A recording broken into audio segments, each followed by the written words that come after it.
Who asked you anyway? I mean, can you just mind your own business? Or are those things that you have wanted to say or perhaps have said to somebody before? Now I'm asking you that. Our Bible reading today is Job chapter 12 through 16. And onebaptist.org/devotionals, where our Devo is. The Christ Revealed section to show you Jesus is just wonderful. Suffice to say, I won't share it in the video. I want to encourage you to go and read it. But let me tell you, you could use the typology that is pictured there to witness to somebody about Jesus Christ. I hope that you are getting equipped to do that. And it is just another way for us to see how supernatural this book is in its application. Now, back to that whole thing of minding your own business. Seriously, have you ever just wanted to say that? Have you? I mean, where somebody, they've kind of butted in anyway. They've made your world all of a sudden their world, and maybe just to be a diversion from their own. But they find out something's happened with you, and they just offer you all this unsolicited counsel, and they're wrong about what they're saying, what they're assuming, and you know it. And you just do. You just want to, hey, shut up. You may not have been alone in this, because today we're reading in Job, and in Job chapter 13 and verse 5, let me tell you what's happening.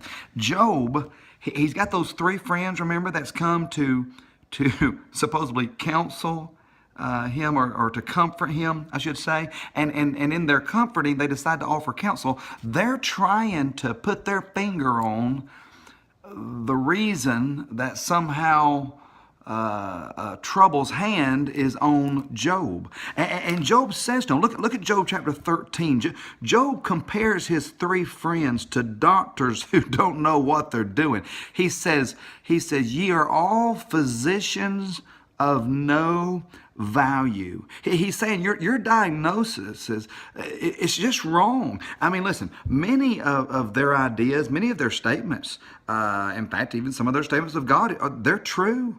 They just didn't apply to Job's situation. They were right in saying that God was just. They were right in saying that God punishes sin, but they were wrong in assuming that Job's suffering was because of God's just punishment of his sin. And Job says, listen, I've heard all these words before. They're not doing any good. He says this to him in verse 5.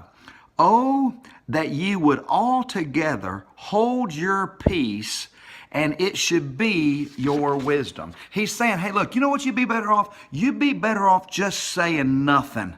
You'd be considered more wise saying nothing than offering your opine and it being wrong.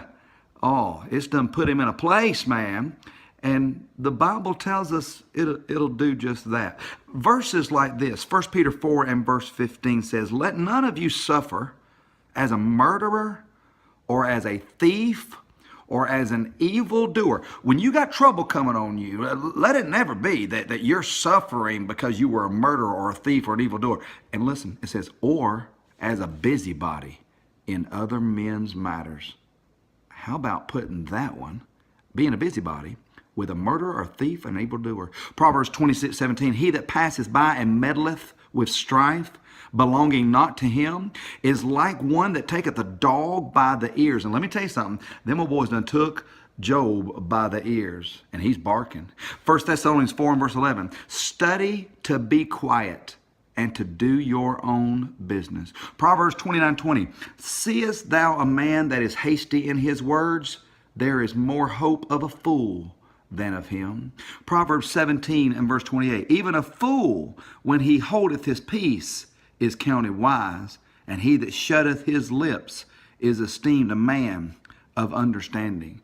James 1:19, wherefore, my beloved brethren, let every man be swift to hear, slow to speak. Can I just say that none of us should be the ones offering our mind on the matter as if it's God's, unless the matter is ours to offer.